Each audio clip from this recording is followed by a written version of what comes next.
Students, स्वागत है आपका एक और संस्कृत पेडागोजी की क्लास में। तो दोस्तों, मैंने आपको बताया था इससे पहले वाली क्लास में कि 20 तारीख को आपकी संस्कृत की क्लास होगी 2 घंटे की और 6 बजे ही होगी।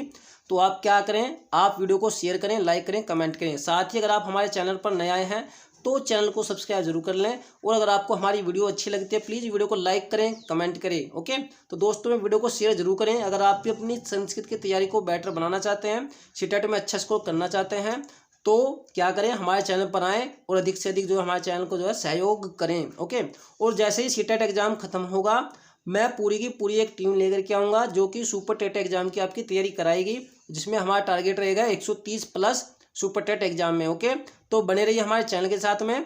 तो चलिए देखते हैं पहला क्वेश्चन आज की क्लास का। तो आज की क्लास का है हमारा पहला क्वेश्चन, अनुमानम एकम उपकौशलम अस्ति। इसमें कहा गया है अनुमान एक उपकौशल है।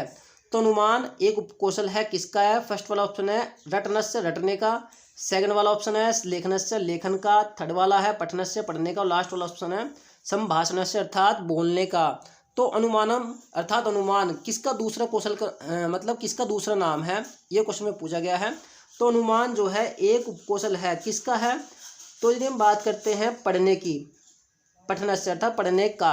आपको पता है, मान लिया किसी शब्द का अर्थ आपको नहीं पता है तो आप क्या करेंगे, आप अनुमान लगा लगा कर पढ़ लेते हैं उसको कि आखिर इसका अर्थ क्या हो सकता है।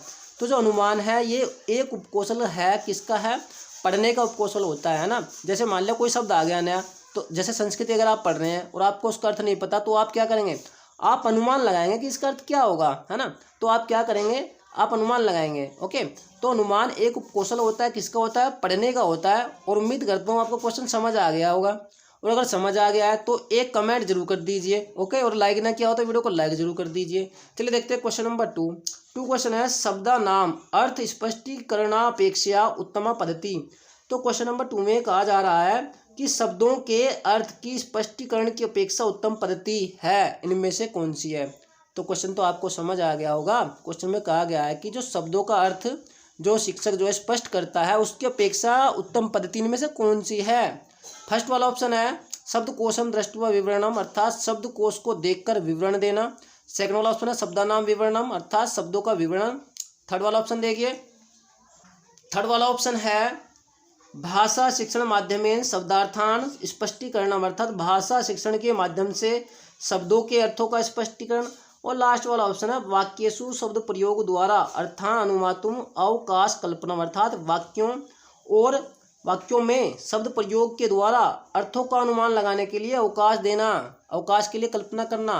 तो इसी आंसर ढूंढ दीजिए कौन सा है।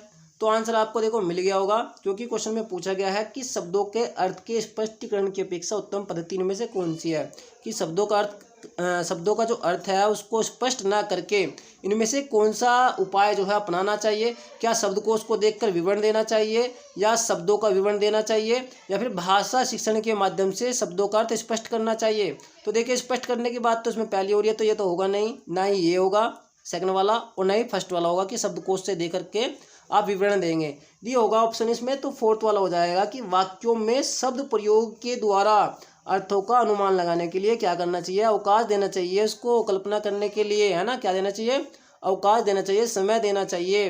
तो इससे क्या होगा, इससे जो बच्चे हैं वो क्या होंगे, थोड़ा एक्टिव होंगे, उनका जो ज्ञान है वो क्या होगा, वो सक्रिय होगा, है ना, क्योंकि वो क्या कर रहे हैं, वो वाक्यों में शब्द प्रयोग के द्वारा, है ना, अर्थों का अनुमान लगा रहे हैं। जब वो अनुमान लगाएंगे तो इससे क्या होगा, जो भाषा शिक्षण है वो और स्ट्रॉन्ग होगा, क्या होगा, और भी स्ट्रॉन्ग होगा, है ना। तो शब्दों के अर्थ के स्पष्टीकरण की अपेक्षा जो उत्तम पद्धति यानी में से वो ये है कि वाक्यों में शब्द प्रयोग के द्वारा अर्थों का अनुमान लगाने के लिए क्या करना चाहिए, अवकाश देना चाहिए, है ना। तो आंसर होगा फोर्थ वाला ऑप्शन। स्क्रीनशॉट लेते चलिए। क्वेश्चन नंबर 3 देखिए। तो देखिए स्टूडेंट, क्वेश्चन नंबर 3 है गद्य शिक्षण से विधि नास्ति अर्थात गद्य शिक्षण की विधि नहीं है। फर्स्ट वाला ऑप्शन है व्याख्या विधि, सेकंड वाला ऑप्शन है उद्बोधनम विधि, थर्ड वाला ऑप्शन है दंडान्वय विधि और लास्ट वाला ऑप्शन है अनुवाद विधि। सही आंसर बता दीजिए कौन सा होगा। तो देखिए, अगर नहीं पता है मैं आपको बता देता हूँ गद्य शिक्षण की इनमें से विधि कौन सी नहीं है। देखिए, व्याख्या विधि, तो आपको पता है जो गद्य शिक्षण की बात इसमें की जा रही है, किसके लिए की जा रही है, संस्कृत के लिए की जा रही है। तो संस्कृत की तो व्याख्या तो करनी पड़ेगी, इसलिए पहला तो होगा नहीं। सेकंड वाला ऑप्शन की एकदम बात करते हैं उद्बोधनम विधि। उद्बोधनम का अर्थ होता है जैसे चित्र को देख करके आप क्या करते हैं, आप उसमें अनुमान लगाते हैं कि इसका क्या अर्थ है ना। तो गद्य शिक्षण की विधि ये तो हो जाएगी, है ना, क्योंकि गद्य में ऐसा भी तो हो सकता है कि आपको चित्र दे दी जाए, वो कहे कि आप इसको जो एक क्या करें, पूरा गद्यांश लिखिए, इसका मतलब पूरा का पूरा क्या लिखिए, कहानी लिखिए इस पर, है ना। तो इसलिए ये भी होगी। दिन बात करते हैं थर्ड वाले ऑप्शन की, दंडान्वय विधि। तो दंडान्वय विधि का मतलब होता है किसी को जो है तोड़ करके पढ़ना, खंड खंड में विभाजित करके पढ़ना। और ये वाली जो विधि होती है ना, ये विधि होती है किसकी, पद शिक्षण की विधि होती है। जो पद होता है ना, पद में यूज किया जाता है दंडान्वय विधि का। उसमें क्या किया जाता है, आपको पता है पद कितने लंबे लंबे होते हैं, पदों में जो शब्द है वो बहुत लंबे लंबे होते हैं, इसलिए उनका क्या किया लिया जाता है, उनको खंडों में तोड़ लिया जाता है। इसी को हम क्या कहते हैं, दंडान्वय विधि। और फिर उनका अर्थ जो निकाला जाता है। हम बात करते हैं फोर्थ वाले ऑप्शन की कि अनुवाद विधि। तो आपको पता है अनुवाद तो गद्य शिक्षण में भी करना पड़ता है ना, क्योंकि मैंने अभी आपको बताया था, क्योंकि जो संस्कृत है उसका अनुवाद तो करना ही पड़ेगा, क्योंकि इसमें गद्य शिक्षण की किसके लिए बात की जा रही है, संस्कृत के लिए की जा रही है ना, तो अनुवाद तो करना ही पड़ेगा। तो आपको पता है देखो व्याख्या भी करनी पड़ेगी गद्य शिक्षण में, है ना, क्या करना पड़ेगा, व्याख्या भी करनी पड़ेगी उसकी। तो आपको पता उद्बोधन विधि भी हो जाएगी और अनुवाद विधि भी हो जाएगी। तो कौन सी नहीं होगी, दंडान्वय विधि नहीं होगी। ये किसकी विधि मानी जाती है, ये होती है पद शिक्षण की। और ये होती क्या है, मैंने अभी आपको बता दिया, फिर से बता रहा हूँ। इसमें क्या होता है, जो शब्द होते हैं उनको जो है खंडों में तोड़ा जाता है, विभाजित किया जाता है। तो आंसर होगा थर्ड वाला ऑप्शन। तो ये गद्य शिक्षण की विधि नहीं है, क्यों, क्योंकि ये विधि किसकी है, पद शिक्षण की विधि है। चलिए देखते हैं क्वेश्चन नंबर 4। अगर क्वेश्चन समझ आ गया है, वीडियो को लाइक नहीं किया है तो एक लाइक जरूर कर दीजिए, थम्स अप को जरूर दबाएं। आइए देखते हैं स्टूडेंट क्वेश्चन नंबर 4। क्वेश्चन है मुक्त प्रश्न नाम, अर्थात मुक्त प्रश्नों की प्रमुखम विशेषता भवति, प्रमुख विशेषता होती है। तो स्टूडेंट सबसे पहले आपको ये समझना पड़ेगा कि मुक्त प्रश्न का मतलब क्या होता है। देखिए एक तो होता है मुक्त प्रश्न, एक होता है बंद प्रश्न, है ना। तो मुक्त प्रश्न को जो है खुले सिरे वाले प्रश्न भी कहा जाता है, उनको बंद सिरे वाले प्रश्न भी कहा जाता है ना। तो मुक्त प्रश्न का मतलब होता है जिनके उत्तर एक से अधिक होते हैं, उन्हें हम कहते हैं मुक्त प्रश्न। जैसे अगर मैं आपसे कहूँ कि 15 जो है किन किन संख्याओं को जोड़ करके आएगा, तो आपका जवाब होगा 10 और 5 जो 15 होते हैं, और 13 दो 15 होते हैं, है ना। तो मतलब कहने का ये है, आपको पता है इसके कई आंसर हो जाएंगे, है ना, क्या हो जाएंगे, कई आंसर हो जाएंगे। तो ऐसे प्रश्नों को हम कहते हैं मुक्त प्रश्न। तो इनकी विशेषता क्या है ये आपको बताना है। फर्स्ट वाला ऑप्शन है तेसाम एकमेव उचितम उत्तरम अस्ति, कि उनका जो है एक ही उचित उत्तर होता है, एक ही जो है सही उत्तर होता है। तो पहला ऑप्शन तो होगा नहीं, क्योंकि ये वाली जो विशेषता है ये होती है बंद सिरे वाले जो क्वेश्चन होते हैं उनकी, है ना। तो यहाँ पर तो बात की जा रही है मुक्त प्रश्नों की, तो जिनका एक ही उत्तर सही होता है उन्हें हम कहते हैं बंद सिरे वाले प्रश्न। तो इस बात का आप विशेष ध्यान रखें, इनसे भी एग्जाम में क्वेश्चन पूछ लिया जाता है। ओके, तो सेकंड वाला ऑप्शन देखिए, विभिन्न प्रकार व्याख्यानाम तय अवसर दिए थे, अर्थात विभिन्न प्रकार की व्याख्या के लिए उनके द्वारा किए जाते हैं, उसमें अवसर दिए जाते हैं। थर्ड वाला ऑप्शन है तत्र मूल्यांकनम कठिनम भवति, अर्थात उनका जो मूल्यांकन है वो कठिन होता है मुक्त प्रश्नों का। और लास्ट वाला ऑप्शन है तत्र मूल्यांकनम सरलम भवति, उनका मूल्यांकनम क्या होता है, सरल होता है। सही आंसर बता दीजिए कौन सा हो जाएगा। तो जो सही आंसर है वो सेकंड वाला ऑप्शन हो जाएगा, क्योंकि क्वेश्चन में पूछा गया मुक्त प्रश्नों की प्रमुख विशेषता। तो मैंने आपको बताया कि मुक्त प्रश्न होते क्या हैं। तो आपको बताया कि मुक्त प्रश्न में क्या होता है कि विभिन्न प्रकार से जो है व्याख्या दी जाती है ना। व्याख्या के लिए क्या दिए जाते हैं, बच्चों को अवसर दिए जाते हैं। जैसे मैंने अभी आपको बताया, क्योंकि उसमें अब बच्चों को पूरी व्याख्या करनी पड़ेगी। जैसे आप अगर बच्चे से या छात्र से पूछते हैं कि बताइए कि 20 जो है किन किन अंकों को जोड़ के आएगा, तो बच्चा कहेगा सर 10-10 20 होते हैं, है ना, 15-5 20 होते हैं, और भी जोड़ सकता है, 3 अंकों का योग भी वो कर सकता है, और 4 अंकों का योग भी करके बता सकता है। तो इसमें बच्चों को कितना सोचना पड़ेगा, तो उसको ज़्यादा अवसर मिल रहे हैं इसमें, है ना। तो उसको व्याख्या करने के इसमें क्या मिल रहे हैं, ज़्यादा अवसर मिल रहे हैं। तो मुक्त प्रश्नों की प्रमुख विशेषता क्या होती है, इसमें विभिन्न प्रकार से व्याख्या के लिए जो है छात्रों को क्या दिए जाते हैं, अवसर दिए जाते हैं। और इससे बच्चे की सोच कैसी होती है, रचनात्मक बनती है। कैसी होती है, रचनात्मक। एक क्वेश्चन ये भी पूछा जा सकता है कि मुक्त प्रश्नों का जो महत्व इनमें क्या है, उससे क्या होता है ना, उसका लाभ क्या है। तो उसका लाभ यही है कि मुक्त प्रश्नों के द्वारा जो छात्र होता है उसकी जो थिंकिंग है वो कैसी होती है, वो सृजनात्मक होती है या रचनात्मक होती है। बात एक ही है, बात समझ आ गई। तो आंसर होगा थर्ड वाला ऑप्शन, सेकंड वाला ऑप्शन। और मुझे पूरी उम्मीद है कि आपको क्वेश्चन समझ आ गया होगा। चलिए देखते हैं क्वेश्चन नंबर 5, स्क्रीनशॉट आप ले सकते हैं। देखिए स्टूडेंट, एक क्वेश्चन है फिर से 5वां, बुद्धिमताम विद्यार्थी नाम उच्चारणम तथा शब्द ज्ञानम उत्तमम भवति केनोक्तम। इसमें कहा गया है कि जो बुद्धिमान होते हैं, अधिक बुद्धिमान विद्यार्थी होते हैं, उनका उच्चारण और शब्द ज्ञान उत्तम होता है या श्रेष्ठ होता है केनोक्तम। जब केनोक्तम की संधि विच्छेद करेंगे तो होगा केन जमा उक्तम, जिसका अर्थ होता है किसके द्वारा कहा गया है। तो क्वेश्चन को एक बार फिर से समझिए। अधिक बुद्धिमान विद्यार्थियों का उच्चारण तथा जो शब्द ज्ञान है वो श्रेष्ठ होता है, उत्तम होता है, किसके द्वारा कहा गया है। फर्स्ट वाला ऑप्शन है फिशरेन अर्थात फिशर के द्वारा, सेकंड वाला ऑप्शन है टर्मनेन टर्मन के द्वारा, थर्ड वाला ऑप्शन है थाम्ब्या थाम्ब्या के द्वारा, लास्ट वाला ऑप्शन है एते सर्वरपि अर्थात इन सभी के द्वारा। तो आंसर जो हो जाएगा फोर्थ वाला ऑप्शन हो जाएगा। ये सभी ऐसा मानते थे कि जो अधिक बुद्धिमान होते हैं, जो अधिक बुद्धिमान मतलब विद्यार्थी होते हैं, उनका जो उच्चारण और शब्द ज्ञान होता है वो उत्तम होता है। ओके, तो फिशरेन भी, टर्मनेन भी और थाम्ब्या भी, ये सभी ऐसा मानते थे। तो आंसर इसलिए फोर्थ वाला होगा। ओके, तो चलिए देखते हैं क्वेश्चन नंबर 6। स्क्रीनशॉट ले सकते हैं। तो देखिए स्टूडेंट, क्वेश्चन नंबर 6 है अद्यतनस्य शिक्षाया प्रमुखम उद्देश्य। अद्यतनस्य इसका अर्थ होता है आधुनिक शिक्षा का प्रमुख उद्देश्य है। तो जो आधुनिक शिक्षा है उसका प्रमुख उद्देश्य कौन सा है। फर्स्ट वाला ऑप्शन है भाषा कौशलस्य विकास अर्थात भाषा कौशल का विकास। सेकंड वाला ऑप्शन है दंड दानम दंड देना। थर्ड वाला ऑप्शन है सामाजिक नागरिकता विकास अर्थात सामाजिक नागरिकता का विकास। और लास्ट वाला ऑप्शन है व्यक्तित्व विकास अर्थात व्यक्तित्व का विकास। तो सही आंसर बताइए स्टूडेंट कौन सा हो जाएगा। तो इसमें जो सही आंसर है वो तीसरा वाला ऑप्शन हो जाएगा, सामाजिक नागरिकता अर्थात नागरिकता का विकास। तो आधुनिक जो शिक्षा है उसका प्रमुख उद्देश्य कौन सा है, सामाजिक नागरिकता का विकास। ओके, अब कुछ स्टूडेंट सोच रहे होंगे कि सर इसमें जो आंसर है वो फोर्थ वाला भी तो हो सकता है, व्यक्तित्व का विकास। तो देखिए जो व्यक्तित्व है ना, व्यक्तित्व वो किसका होगा, व्यक्ति का ही तो होगा। और व्यक्ति कहाँ रहेगा, समाज में रहेगा ना, है ना। तो इसमें ही वो आ गया। और आपको पता है हमें ऑप्शन वो सेलेक्ट करना होता है, वो चूज करना होता है जिसमें क्या हो, ज़्यादा चीज़ें समाई हुई हों, ज़्यादा चीज़ें क्या हुई, समाहित हुई हों। तो आपको पता है समाज की बात यहाँ पर की गई है, तो इसमें ज़्यादा चीज़ें हैं, है ना। तो व्यक्तित्व तो इसमें आ जाएगा ना। तो सामाजिक नागरिकता का विकास, तो आंसर होगा इसलिए थर्ड वाला ऑप्शन। तो इस बात का विशेष ध्यान रखें कि आपको जो ऑप्शन कौन सा सेलेक्ट करना होता है जिसमें ज़्यादा चीज़ें समाहित हों। ओके, चलिए देखते हैं क्वेश्चन नंबर 7। तो स्टूडेंट क्वेश्चन नंबर 7 है भाषा विज्ञान तंत्रे। भाषा विज्ञान तंत्र में अस्माकम मानसिक अर्थात हमारे, अस्माकम का अर्थ होता है हमारा, हमारी या हमारे। तो आप सेंटेंस के अनुसार लगा लीजिए, इसका जो भी निकल रहा है ना। तो भाषा विज्ञान तंत्र में हमारे मानसिका शब्दकोश है, मानसिक शब्दकोश को कथ्यते कहा जाता है। तो भाषा विज्ञान तंत्र में हमारे मानसिक शब्दकोश को क्या कहा जाता है, क्वेश्चन में ये पूछा गया है। और एक बात, जो शब्दकोश है उसमें षटकोण वाला सा होता है ना, जिसे मूर्धन्य सा कहते हैं, है ना। तो थोड़ा सा मुझे आदत पड़ी हुई है सलजम वाला सा लगाने की, इसमें थोड़ा सा है ना, तो षटकोण वाला सा होता है। आप ध्यान रखें, मैं आपको बता रहा हूँ बाकी, ठीक है। तो भाषा विज्ञान तंत्र में हमारे मानसिक शब्दकोश को क्या कहा जाता है। तो फर्स्ट ऑप्शन है लेक्सिकॉन पद विज्ञानम अर्थात ये लेक्सिकॉन जो इसका इंग्लिश वर्ड है अर्थात पद विज्ञान कहा जाता है। सेकंड वाला ऑप्शन है सिंटैक्स यानी कि वाक्य विज्ञान कहा जाता है। थर्ड वाला ऑप्शन है सेमांटिक्स अर्थात अर्थ विज्ञान कहा जाता है। और लास्ट वाला ऑप्शन है प्राग्माटिक्स, है ना, प्राग्माटिक्स अर्थात व्यवहार विज्ञान कहा जाता है। तो सही आंसर बताइए। शायद मैंने पहले भी ये क्वेश्चन कराया है आपका। तो देखिए भाषा विज्ञान तंत्र में जो हमारा मानसिक शब्दकोश उसे कहा जाएगा पद विज्ञान। क्या कहा जाएगा, पद विज्ञान अर्थात लेक्सिकॉन या पद विज्ञान।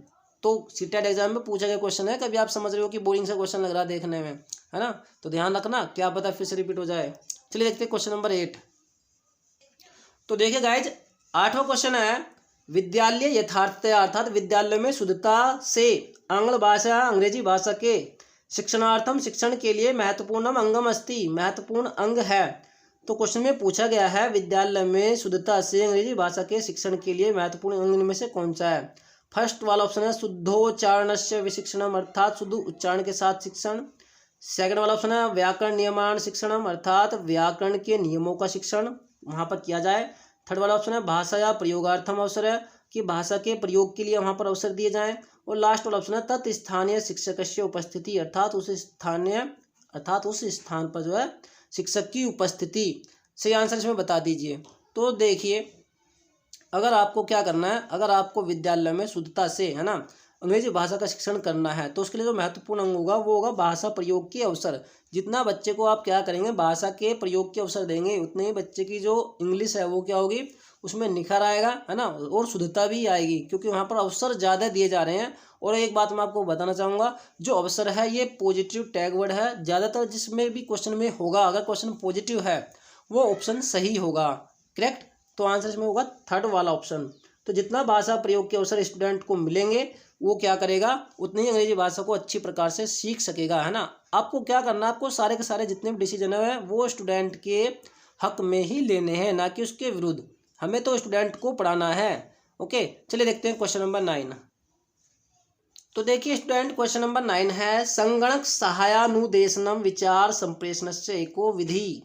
क्वेश्चन का अर्थ समझिए। इसमें कहा गया कि जो संगणक का अर्थ होता है कंप्यूटर, सहायक अनुदेशन के, है ना, विचार संप्रेषण की एक विधि है। तो संगणक अर्थात कंप्यूटर है उसके सहायक अनुदेशन के विचार संप्रेषण की एक विधि में से कौन सी है। फर्स्ट वाला ऑप्शन है सरल विचार संप्रेषण से अर्थात सरल विचार संप्रेषण की। सेकंड वाला ऑप्शन है सामान्य विचार संप्रेषण से अर्थात सामान्य विचार संप्रेषण की। थर्ड वाला ऑप्शन है कठिन विचार संप्रेषण से अर्थात कठिन विचार संप्रेषण की। और लास्ट वाला ऑप्शन है मौखिक विचार संप्रेषण से मौखिक विचार संप्रेषण की। तो बताइए जो कंप्यूटर होता है वो किसमें सहायक होता है, क्वेश्चन में ये पूछा गया है। तो देखिए आपको पता है कंप्यूटर से हम कैसा कैसा कार्य करते हैं, कंप्यूटर से हम ऐसा कार्य करते हैं जो कि कठिन होता है ना। तो इसमें जो आंसर होगा वो थर्ड वाला ऑप्शन हो जाएगा, कठिन विचार संप्रेषण की। तो कंप्यूटर है ना, जो कंप्यूटर होता है वो कैसे सहायक अनुदेशन विचार संप्रेषण है, किसकी विधि का है, तो वो जो विधि है वो है कठिन विचार संप्रेषण की, है ना। किसकी है, कठिन विचार संप्रेषण की। तो आंसर हो जाएगा थर्ड वाला ऑप्शन। क्वेश्चन नंबर 10 देखिए। 10 क्वेश्चन है स्टूडेंट, प्राथमिक स्तरे बालस्य, प्राथमिक स्तर पर बालक की भाषा विकासार्थम, भाषा के विकास के लिए सर्वतो अर्थात सबसे महत्वपूर्ण मस्ती महत्वपूर्ण है। तो प्राथमिक स्तर पर बालक की भाषा विकास के लिए सबसे महत्वपूर्ण है। फर्स्ट वाला ऑप्शन है भाषा या पाठ्य पुस्तक, मतलब भाषा और पाठ्य पुस्तक, सॉरी भाषा की पाठ्य पुस्तक। सेकंड वाला ऑप्शन है बालस्य आकलनम, बच्चे का आकलन।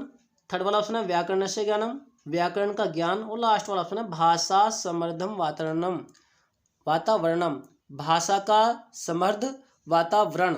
सही आंसर बताइए। तो स्टूडेंट आंसर तो वैसे मिल गया होगा आपको सभी को। सही आंसर जो होगा फोर्थ वाला ऑप्शन हो जाएगा, भाषा का समृद्ध वातावरण, है ना। क्योंकि क्वेश्चन में पूछा गया प्राथमिक स्तर पर बच्चे की भाषा के विकास के लिए सबसे महत्वपूर्ण में से कौन सा है। तो जितना जैसा मतलब वातावरण आप उसको भाषा का देंगे, बच्चा क्या करेगा उतना ही उसमें क्या हो जाएगा, भाषा का अर्जन करता जाएगा, है ना। तो भाषा समृद्ध वातावरण का मतलब होता है ऐसा वातावरण जहाँ पर उसको जो भरपूर साधन मिल रहे हैं किसके, भाषा के विकास के लिए, है ना। तो आंसर हो जाएगा फोर्थ वाला ऑप्शन, भाषा समृद्ध वातावरण। और ज़्यादातर अगर हम भाषा के बारे में अगर ये मतलब ऑप्शन आता है ना, समृद्ध वातावरण, तो ये क्या है, ये एक पॉजिटिव टैग वर्ड है। और ये भी जिसमें लाइन आपको लिखी मिले वो जो है उम्मीद है कि सही ही होगी ज़्यादातर, मैक्सिमम। मैं ये नहीं कह रहा कि हमेशा ठीक होगी, लेकिन ज़्यादातर चांसेस है, 90% चांस है कि ये लाइन सही होगी। बल्कि 90 से भी आप ज़्यादा कह सकते हैं, 99 कह सकते हैं, जिसमें भी लाइन होगी वो सही है। बाकी आप देख लेना कि क्वेश्चन कैसा पूछा जा रहा है ना। तो क्वेश्चन अगर पॉजिटिव है तो 99% चांस है कि ये लाइन सही मिलेगी।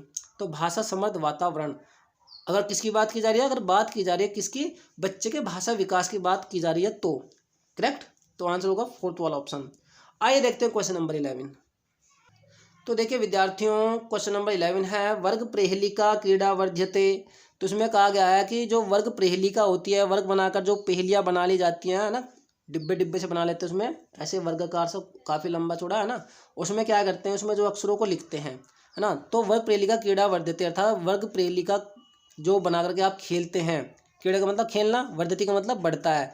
तो वर्ग प्रेहलिका जो होती है उसके खेलने से बढ़ता है। फर्स्ट वाला ऑप्शन है शब्द ज्ञान बढ़ता है, सेकंड वाला ऑप्शन है लेखन कौशल बढ़ता है, थर्ड वाला है साहित्यिक अर्थ बढ़ता है, या लास्ट वाला ऑप्शन है श्रवण कौशल अर्थात श्रवण कौशल बढ़ता है। तो देखिए श्रवण कौशल की तो बात इसमें हो ही नहीं रही है ना, और ना ही साहित्यिक अर्थ की बात इसमें हो रही है। तो ये दो ऑप्शन तो आप बिल्कुल काट दीजिए, तो होंगे नहीं। तो पहला और दूसरा, है ना। तो वर्ग प्रेहलिका से क्या होगा, शब्द ज्ञान की, शब्द का जो ज्ञान है उसके भंडार में वृद्धि होती है। तो आंसर होगा फर्स्ट वाला ऑप्शन, सॉरी फर्स्ट वाला ऑप्शन, फोर्थ वाला नहीं, फर्स्ट वाला ऑप्शन शब्द ज्ञान। तो शब्द ज्ञान बढ़ता है किससे, वर्ग प्रेहलिका खेलने से। ओके, चलिए देखते हैं क्वेश्चन नंबर 12। देखिए स्टूडेंट्स, क्वेश्चन नंबर 12 है, संस्कृत भाषा सर्वाधिकम उपयुक्तम भाषा उच्यते। संस्कृत भाषा सबसे अधिक उपयुक्त भाषा कही जाती है। तो किसकी जो है संस्कृत भाषा सबसे अधिक उपयुक्त भाषा कही जाती है? फर्स्ट वाला ऑप्शन है संगणनार्थम अर्थात कंप्यूटर की।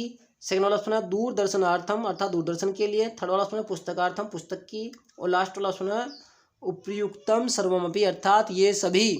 तो सी आंसर बता दीजिए। तो देखिए स्टूडेंट, जो पहला वाला ऑप्शन है संगणक अर्थात कंप्यूटर, कंप्यूटर की जो है संस्कृत भाषा उसके लिए सबसे उपयुक्त भाषा मानी जाती है। ओके, तो जो कंप्यूटर है उसकी जो प्राचीन भाषा है वो संस्कृति ही है, इस बात का विशेष ध्यान रखें, कभी एग्जाम में पूछ ले जाए, है ना। तो संगणक के क्वेश्चन भी जो सीटेट एग्जाम में पूछे जा रहे हैं और इसी प्रकार के क्वेश्चन, क्योंकि ये क्वेश्चन भी सीटेट एग्जाम में पूछा गया क्वेश्चन है, इस बात को आप समझ लीजिए।